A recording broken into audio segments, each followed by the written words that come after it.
Hello സുഹൃത്തുക്കളെ, ഞാൻ rose. ഞങ്ങളുടെ മാന്ത്രിക കാർട്ടൂൺ ലോകത്തേക്ക് സ്വാഗതം. അവിടെ ഓരോ എപ്പിസോഡും അത്ഭുതവും ആവേശവും നിറഞ്ഞതാണ്. മാന്ത്രികതയും നിഗൂഢതയും നിറഞ്ഞ അതിശയകരമായ സാഹസികതകൾക്ക് തയ്യാറാകൂ. ഈ അത്ഭുതകരമായ യാത്രയിൽ എന്നോടൊപ്പം ചേരൂ. ഒരിക്കൽ മിയ എന്ന ദയയുള്ള പെൺകുട്ടി അവളുടെ പൂന്തോട്ടത്തിൽ തിളങ്ങുന്ന താക്കോൽ കണ്ടെത്തി. ജിജ്ഞാസയോടെ അവൾ ഒരു സ്വർണ്ണ പാത പിന്തുടർന്നു. അത് അവളെ കാട്ടിലെ ഒരു മറഞ്ഞിരിക്കുന്ന വാതിലിലേക്ക് നയിച്ചു.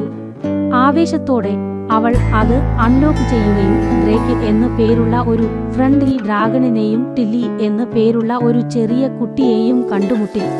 ഡ്രേക്ക്, ടില്ലി, മിയ എന്നിവർ തിളങ്ങുന്ന പൂക്കളും തിളങ്ങുന്ന അരുവികളും നിറഞ്ഞ ഒരു മാന്ത്രിക ഭൂമി കണ്ടെത്തി. ഒരു ആഗ്രഹം നിറവേറ്റാൻ കഴിയുന്ന ഒരു മാന്ത്രിക ക്രിസ്റ്റൽ അവർ കണ്ടെത്തി. മിയ എല്ലാവർക്കും അനന്തമായ സന്തോഷം ആശംസിച്ചു.